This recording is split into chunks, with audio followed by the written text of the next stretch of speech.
The diplomatic incident. The massive space station called Harmony's Rest floated in the empty space between star systems. It was the size of a small moon, and served as the meeting place for all the different alien races in the galaxy. Today, something important was happening. The humans were here for their first big meeting with the Galactic Council. Captain Sarah Chen walked through the long hallways of the station. Her black military uniform looked simple compared to the fancy clothes worn by the aliens around her. She was not very tall, but she moved with purpose. Her brown eyes took in everything around her as she headed to the meeting room. The hallways were filled with strange beings. Some looked like giant crystals that moved and talked. Others were clouds of gas that somehow stayed together in the shape of people. There were creatures with too many arms, others with no arms at all, and some that looked like walking trees. All of them stared at Sarah as she passed by. Sarah did not mind the stares. She knew what they were thinking. Humans were new to the galaxy. Most of these aliens had been traveling between stars for thousands of years before humans even learned to make fire. To them, humans were just babies who had recently learned to walk. Ambassador Torres was waiting for Sarah outside the meeting room. He was an older man with gray hair and kind eyes. He had been working with aliens for many years and knew their ways. "Are you ready for this?" Torres asked Sarah in a quiet voice. "As ready as I can be," Sarah replied. "What should I expect?" "The Zephyrians think they are the strongest race in the galaxy," Torres explained. "They have won every war they have ever fought. Their commander, Vexthara, is very proud. He does not like it when people disagree with him." Sarah nodded. She had read about the Zephyrians in her briefing files. They were blue-skinned aliens with 4 arms and were known for being excellent fighters. They had conquered many worlds and made other races serve them. The meeting room was huge. The ceiling was so high that Sarah could barely see it. A long table sat in the center of the room, surrounded by chairs of different sizes and shapes to fit all the different types of aliens. Large windows showed the stars outside. Commander Vexthara was already seated at the table. He was bigger than Sarah had expected. His blue skin had dark stripes and his 4 arms were thick with muscle. 2 of his hands rested on the table while the other 2 hung at his sides. His eyes were yellow with black slits like a snake. When he looked at Sarah, she could see that he thought she was weak. "So this is the human representative," Vexthara said. His voice was deep and rough. "You look very small for a warrior race." "I am not here to fight," Sarah said calmly. "I am here to talk about mining rights in the neutral zones." Vexthara laughed. It was not a friendly sound. "All the best conversations start with the threat of force, human. That is how the galaxy works." Other aliens began to fill the room. The crystal beings made musical sounds as they moved. The gas creatures whispered to each other in voices like wind. Everyone found their seats and the meeting began. Ambassador Torres spoke first. He explained that humans wanted to mine asteroids in the space between Zephyrian territory and human space. The asteroids contained rare metals that humans needed to build their ships and cities. "The terms are simple," Vexthara said when Torres finished. "You give us 70% of everything you mine. We let you work in that space without attacking your ships." "That seems unfair," Sarah said. "We would be doing all the work while you get most of the profit." "Fair?" Vexthara's yellow eyes grew bright with anger. "You have been in space for less than 100 years. We have ruled this part of the galaxy for over 2,000 years. You should be grateful we let you exist at all." "We are grateful for the chance to talk," Sarah replied. "But we will not accept a deal that bad. Perhaps we can find something that works for both of us." "There is nothing to discuss," Vexthara said, standing up. All 4 of his arms moved as he talked. "You take our offer or you leave." "Then I think we should look for other options," Sarah said. She remained sitting and kept her voice calm. "Maybe other races would be more reasonable to work with." Vexthara's face turned darker blue with rage. "You dare suggest that the mighty Zephyrians are not reasonable? You think some other weak race would be better partners than us? I think any race that wants to work together instead of just taking what they want would be better partners," Sarah said. The room became very quiet. Even the gas creatures stopped whispering. Everyone could feel that something bad was about to happen. "You insult us," Vexthara said. His voice was now very quiet, which made it sound more dangerous. "You come here from your little world and think you can speak to us like equals. Your species is nothing. You are used to dealing with weak races that roll over when you push them." "Actually," Sarah said, still calm, "we are used to fighting for everything we get. Our world taught us that nothing comes easy. That was the wrong thing to say. Vexithara had been looking for a reason to put the humans in their place. His pride had been hurt in front of all the other alien races.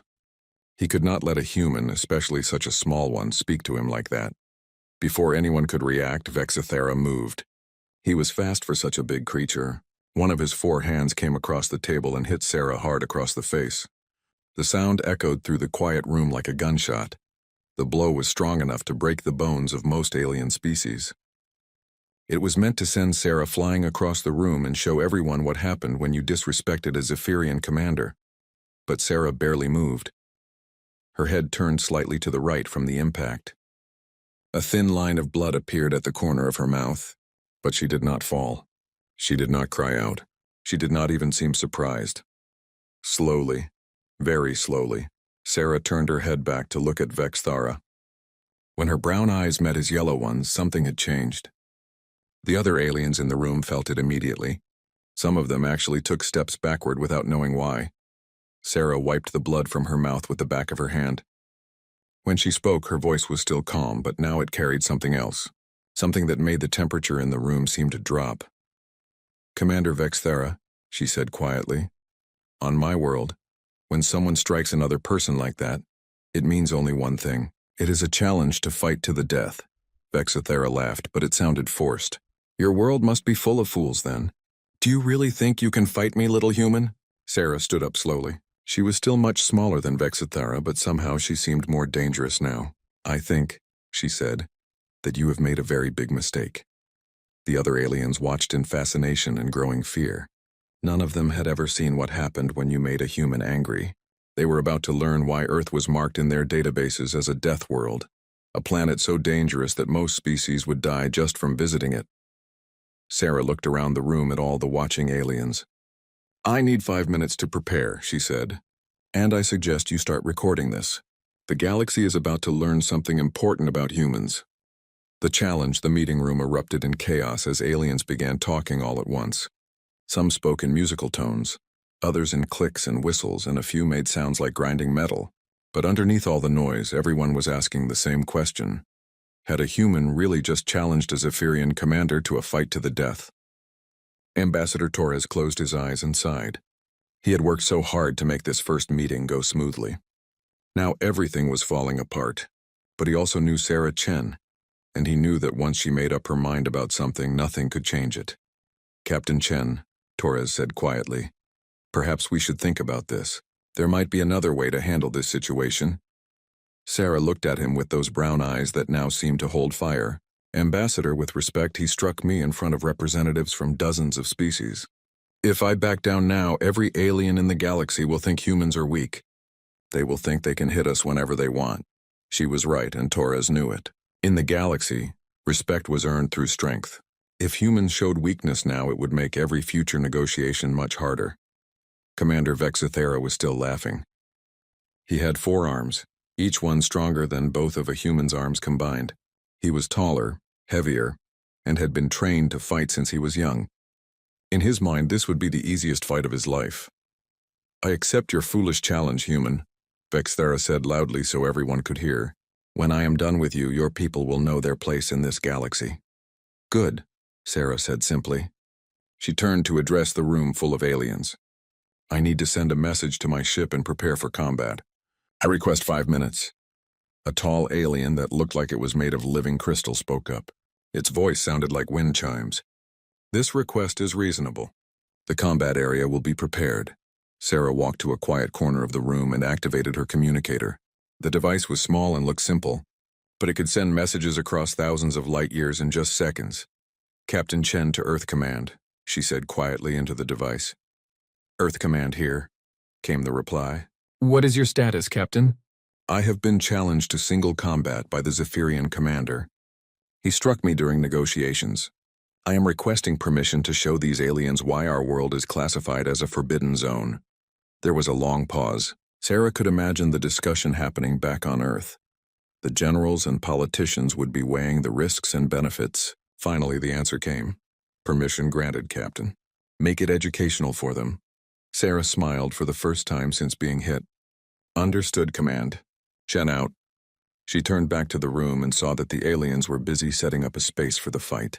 Chairs and tables were being moved to create a large circle in the center of the room. Some aliens were setting up recording devices while others were making what looked like bets on the outcome. Ambassador Torres approached her again. Sarah, I have to ask. Are you sure about this? Vexthara is not just any Zephyrian. He is one of their best warriors. He has killed dozens of opponents in combat. I know, Sarah said. I read his file, but he has never fought a human before. What makes you so confident? Torres asked. Sarah looked at him seriously. Do you know what the mortality rate was for humans before we developed modern medicine? Torres shook his head. 60% of children died before their 5th birthday, Sarah said. Not from war or starvation, but just from living on Earth. Our world tried to kill us every single day. Poisonous animals, deadly weather, diseases, predators that could smell us from miles away. Everything on Earth wanted to eat us, kill us, or use us as food for their babies. She paused and looked around the room at all the different aliens. These species come from worlds where the biggest danger might be a storm or an earthquake. They evolved to be intelligent because their worlds were safe enough for them to spend time thinking, instead of fighting, just to stay alive. And humans? Torres asked, though he thought he knew the answer. Humans evolved to be intelligent and dangerous, Sarah said. We had to be smart enough to make tools and work together, but also fast enough and strong enough to kill things that were trying to kill us. Every human alive today is descended from millions of years of survivors. Torres nodded slowly. He was beginning to understand why Earth was marked as a death world in the galactic databases. Across the room, Commander Vexithera was preparing for battle in the traditional Zephyrian way. He removed his outer clothing to show his muscled blue skin. Scars covered his arms and chest, proof of his many victories. He performed stretching exercises that showed off his flexibility and strength. 2 Zephyrian assistants brought him his weapons. Traditional combat blades that curved slightly and were sharp enough to cut through most types of armor. He would carry 1 blade in each of his 4 hands, giving him a huge advantage in speed and reach. The other aliens watched his preparation with obvious respect. The Zephyrians were known throughout the galaxy as master warriors. Many species had tried to resist them over the centuries, and all had failed. Meanwhile, Sarah Chen was doing something much simpler. She removed her military jacket and folded it neatly. Underneath, she wore a simple black shirt that showed her arms and shoulders. To the watching aliens, she looked terrifyingly ordinary. But Ambassador Torres, who had worked with humans for years, noticed things that the aliens missed. Sarah's muscles were not as big as Vexthara's, but they were dense and clearly defined. Her movements were smooth and controlled, like a cat getting ready to hunt. Most importantly, her breathing and heart rate were actually slowing down instead of speeding up. Why is she becoming calmer? Asked one of the crystal beings. Torres smiled grimly. Because humans are persistence hunters. We evolved to chase our prey for hours or even days until it was too tired to run anymore. When we get ready to fight, we don't get excited. We get focused. Sarah walked to the center of the combat circle. She had requested no weapons, which had confused many of the aliens. How could she fight a trained warrior with 4 blades using nothing but her bare hands? Are you ready to die, human? Vexithara asked as he entered the circle. His 4 blades caught the light and gleamed like silver fire. Are you? Sarah replied quietly. The room fell silent except for the quiet hum of the recording devices. Representatives from dozens of species watched as a small human woman faced off against one of the galaxy's most feared warriors. Commander Vexithara raised his 4 weapons and prepared to attack. He had fought many different species over the years, but they had all used similar tactics. They tried to match his speed and strength, or they tried to stay far away and wear him down. All of them had failed. Sarah Chen stood perfectly still in the center of the circle. Her hands hung loose at her sides. Her brown eyes never left Vexithara's face. She looked like she was waiting for something, but no one knew what. Begin, called the crystal being who was serving as the judge. Vexithara charged forward with a roar, all 4 blades spinning in a deadly pattern that had never failed to kill his opponents. The fight was about to begin. Preparation and revelation. While the combat area was being prepared, news of the challenge spread quickly through the space station. Aliens from dozens of different species began gathering outside the meeting room. Some came because they were curious about humans. Others came because they wanted to see Commander Vexithara fight. Most came because they had never seen a human in actual combat before. The crystal beings, who called themselves the hierarchs, were especially interested. They lived for thousands of years and collected information about every species they met. Their databases contained detailed files on almost every intelligent race in the galaxy, but their file on humans was surprisingly thin. "What do we actually know about human combat abilities?" asked one hierarch to another. Its crystalline body pulsed with different colors as it thought. "Very little," replied the second hierarch. "They come from what we classify as a Class 12 Deathworld. The gravity is 30% higher than galactic standard. The atmosphere contains high levels of oxygen, which makes fires burn faster and hotter. The weather systems are violent and unpredictable. But what about the humans themselves? Their initial scans showed normal physical capabilities for a species their size. Bone density is higher than average, muscle fibers are more compact, but nothing that seemed unusual. They appeared to be a typical developing species." The first hierarch's colors shifted to show confusion. If they are so ordinary, why is their world classified as forbidden to most species? "Because 97% of known species would die within one local day of landing on Earth," came the answer. "Not from the humans, but from the planet itself. The microbial life, the atmospheric pressure, the background radiation, the predatory animals, everything on that world is hostile to life." Meanwhile, in the preparation area, Sarah Chen was getting ready in her own way. She sat quietly on a simple chair, eyes closed, breathing slowly and deeply. To the watching aliens, it looked like she was sleeping or meditating. They had no idea what was actually happening. Sarah was entering what human soldiers called the zone. It was a state of mind that humans could reach when they needed to fight for their lives. Her heart rate slowed to 40 beats per minute. Her breathing became so quiet that it was almost silent. Her mind cleared of everything except the fight that was coming. This was something that had evolved in humans over millions of years. When their ancestors faced dangerous predators on the African plains, those who could stay calm and focused were the ones who survived. Those who panicked, or let emotions control them, became food for lions and hyenas. Captain Chen opened her eyes and looked at her hands. They were steady, without even the smallest shake. She flexed her fingers and felt the strength in them. Human hands had evolved to grip tools and weapons, but they could also crush and tear when necessary. She stood up and began a series of simple stretches. To her, they were just basic exercises to keep her muscles loose. But to the aliens watching, her movements looked wrong somehow. Too fluid, too controlled, like a predator testing its own body before a hunt. "Look at how she moves," whispered a gas creature to its companion. "It is like she is made of flowing water." "No," replied the other gas being. "It is like she is made of controlled violence." Sarah finished her stretches and walked over to where Ambassador Torres was standing. The older man looked worried, which was understandable. If Sarah lost this fight, it would make future negotiations much more difficult for all humans. "How are you feeling?" Torres asked quietly. "Good," Sarah replied. "Ready? Is there anything I should know? Any strategy you are planning?" Sarah thought for a moment. "Do you remember learning about human history in school? About how we used to hunt animals much larger than ourselves?" "Yes, I remember reading about that. But those were primitive humans using spears and arrows." "The tools changed," Sarah said. "But we did not. We are still persistence hunters. We are still pack hunters. We are still designed to kill things that are bigger and stronger than we are." She looked across the room at Commander Vexis Thara, who was showing off his weapons to a group of admiring Zephyrian assistants. "He thinks this is going to be like his other fights. He thinks I will try to match his strength or run away from his blades. He is wrong. What are you going to do?"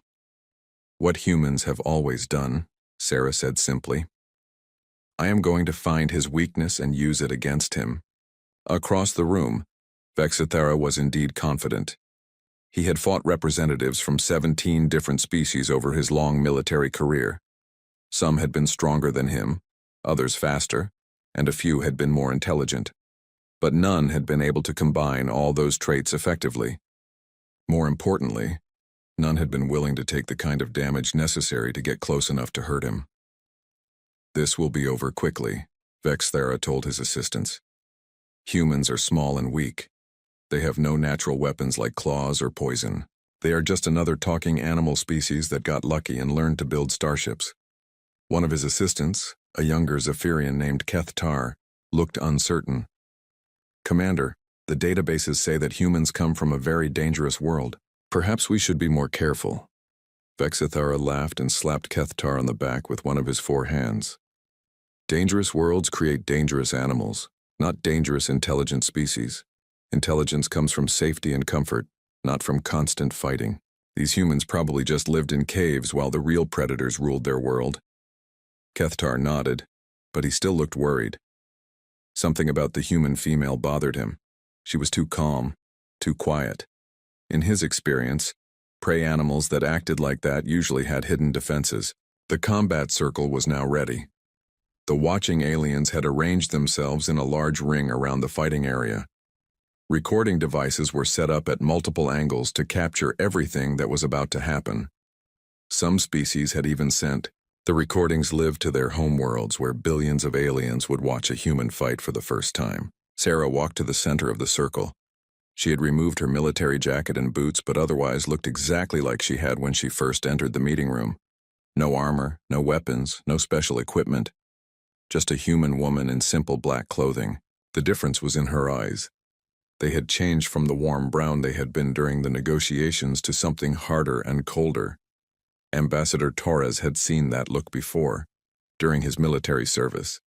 It was the look of someone who had decided that violence was the only solution to their problem. Commander Vexithara entered the circle from the opposite side.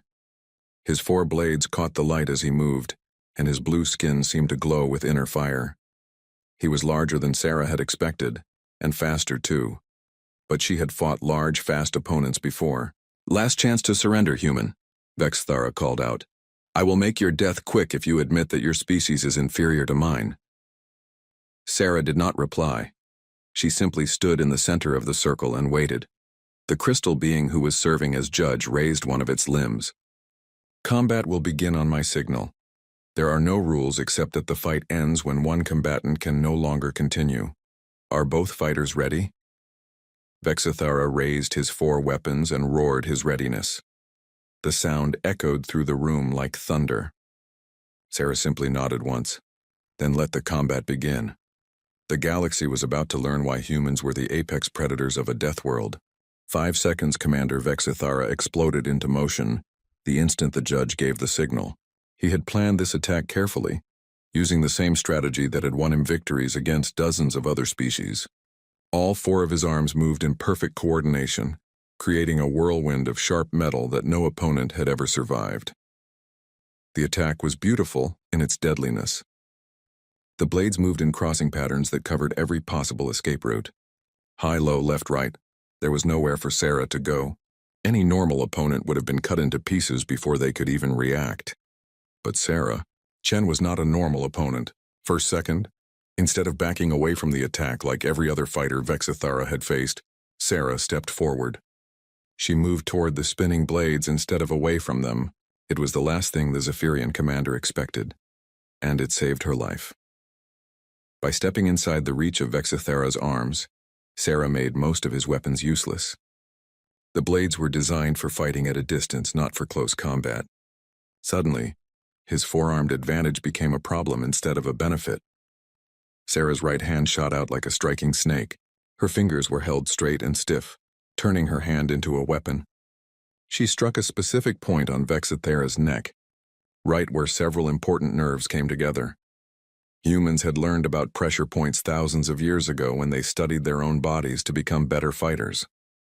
They discovered that a precise strike to certain spots could cause instant numbness, pain, or even paralysis.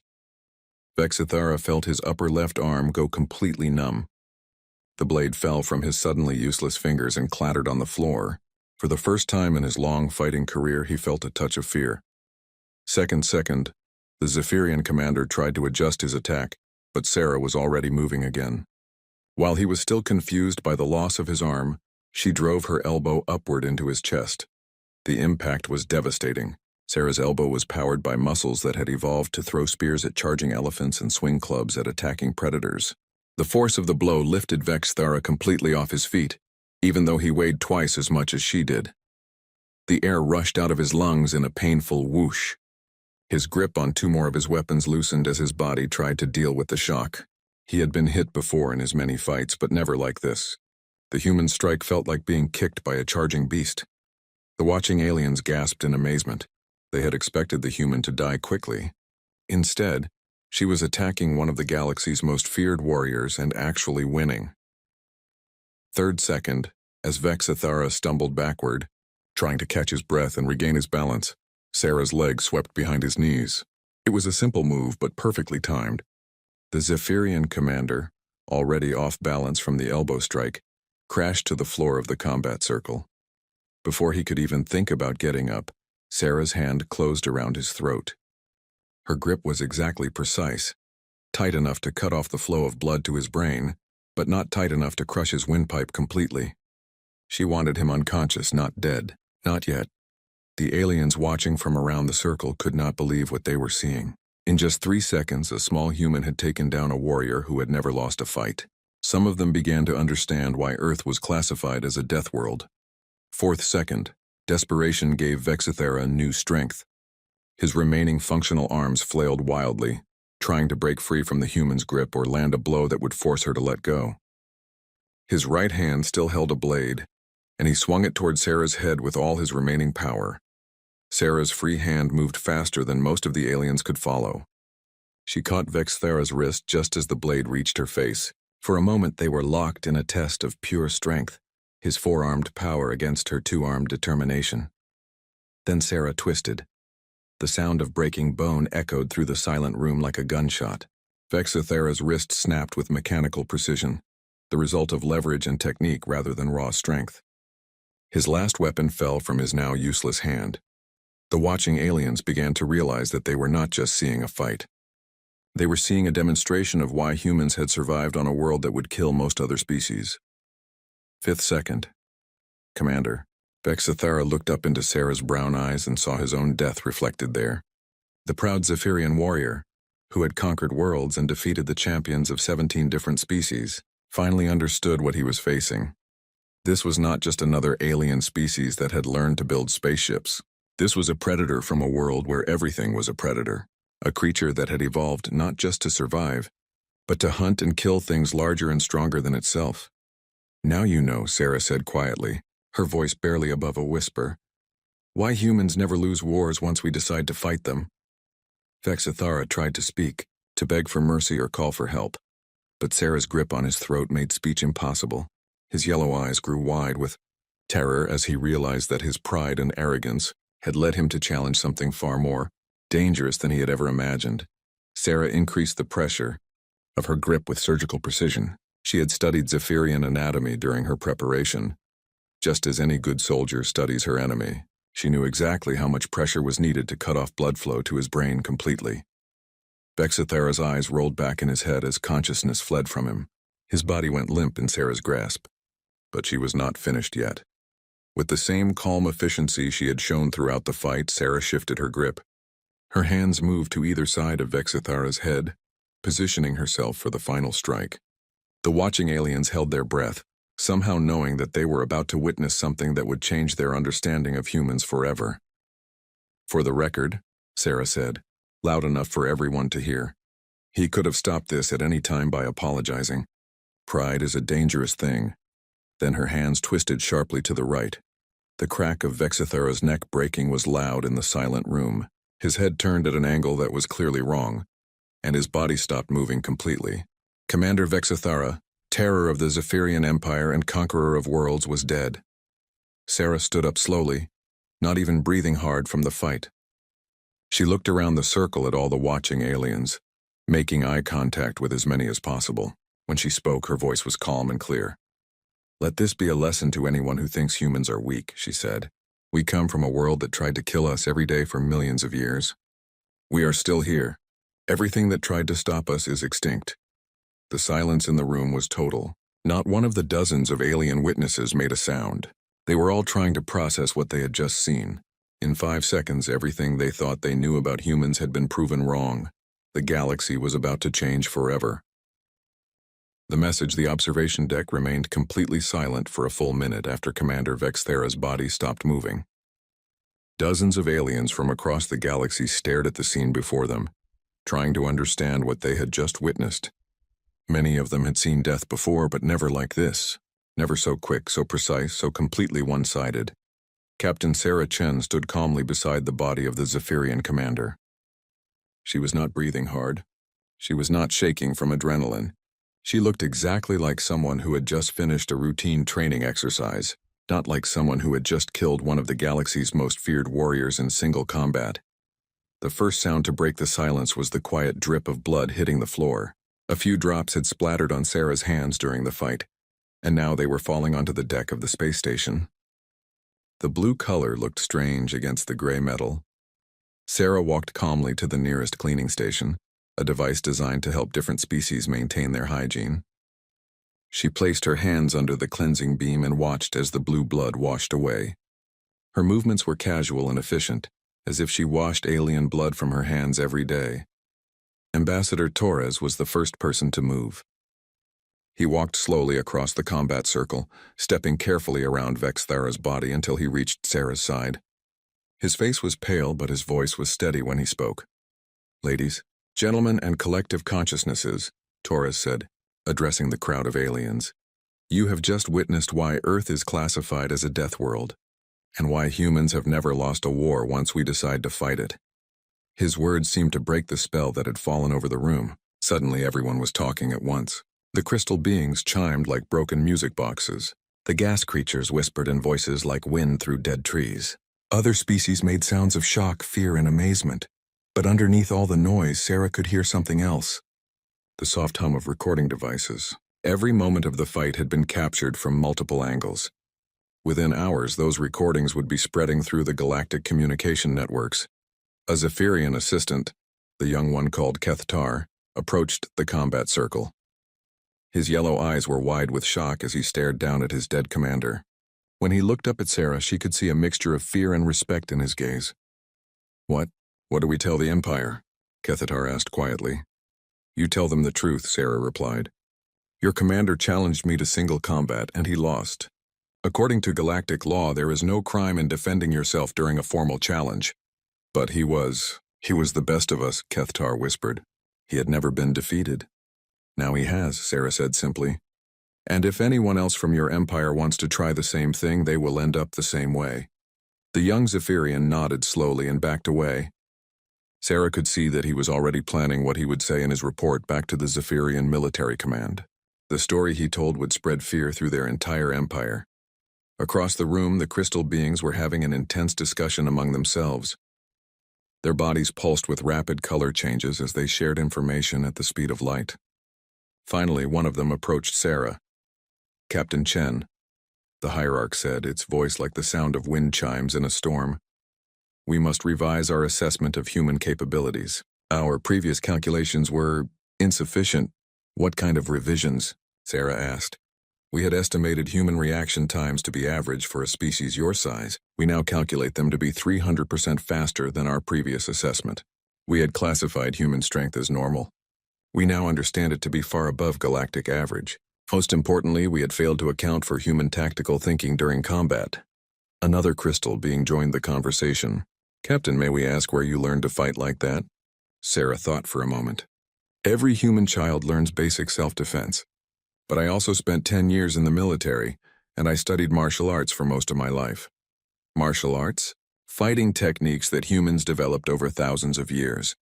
We have dozens of different styles, each one designed for different situations and opponents." The two hierarchs exchanged rapid color patterns that Sarah could not understand. Finally, the first one spoke again.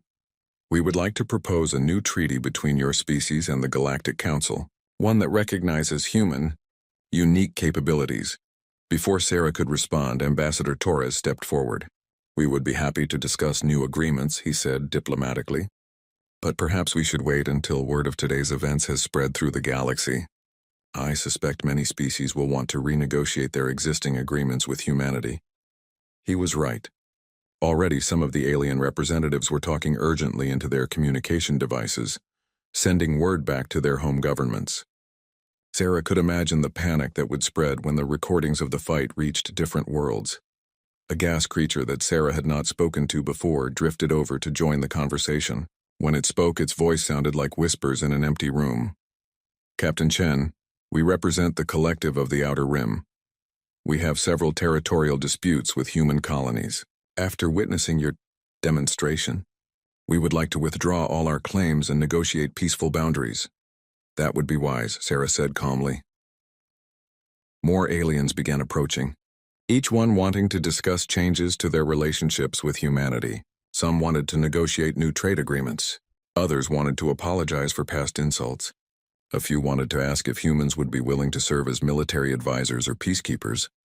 Sarah listened politely to all of them, but she did not make any commitments. That was Ambassador Torres's job. Her job had been to show the galaxy what humans were capable of when pushed too far. As the crowd of aliens continued to grow around them, Torres leaned close to Sarah and spoke quietly. "How did you know it would only take 5 seconds?" Sarah smiled for the first time since the fight had ended. "I did not know exactly how long it would take, but I knew it would be fast. Vexathara was a good fighter, but he had only ever fought other aliens. He had never fought a human. What made the difference? He fought with honor and tradition," Sarah explained. "He used the same techniques that had worked against every other species. But humans do not fight with honor when our lives are threatened. We fight to win, and we use whatever methods work best." Torres nodded slowly. "And now the whole galaxy knows that." "Now the whole galaxy knows that," Sarah agreed. Across the room, she could see the Zephyrian assistants carefully wrapping their dead commander's body for transport back to their ship. They moved slowly and quietly, obviously still in shock from what they had witnessed. Within days, Sarah knew the story would reach every corner of the Zephyrian Empire. The military leaders who had planned to test human resolve would think twice. The politicians who had considered taking human colonies by force would look for other options. But it was not just the Zephyrians who would be affected. The recordings of the fight were already being transmitted to hundreds of different worlds. Species that had never heard of humans before would suddenly know exactly what Earth's children were capable of.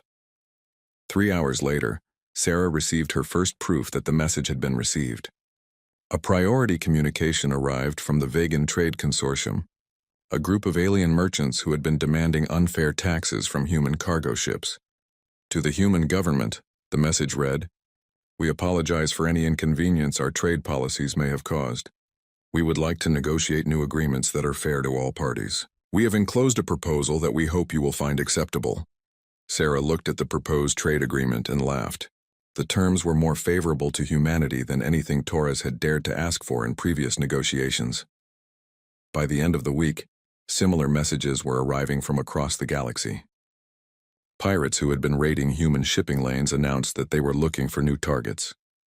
Alien governments that had territorial disputes with human colonies suggested peaceful arbitration instead of military action. The message was spreading faster than Sarah had expected.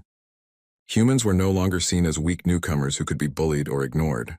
They were now recognized as the apex predators of a death world, and the galaxy was treating them with the respect that such creatures deserved. Captain Sarah Chen returned to her duties as if nothing unusual had happened. But now she was accompanied everywhere by a respectful distance maintained by alien crew members who suddenly found urgent business elsewhere when she walked by. The galaxy had learned its lesson in 5 seconds, the hard way, just like everything else humans had ever taught the universe. 1 week after the fight, a simple message was transmitted across all major galactic networks. It was an update to the species database entry for humans. Urgent revision. Previous assessment of human physical and mental capabilities was catastrophically underestimated. Recommend extreme diplomatic courtesy in all interactions. Species classification updated from developing to apex predator. Additional note: under no circumstances should any being initiate physical contact with humans without explicit permission. Violation of this guideline may result in immediate termination. Thank you for watching and comment for next part.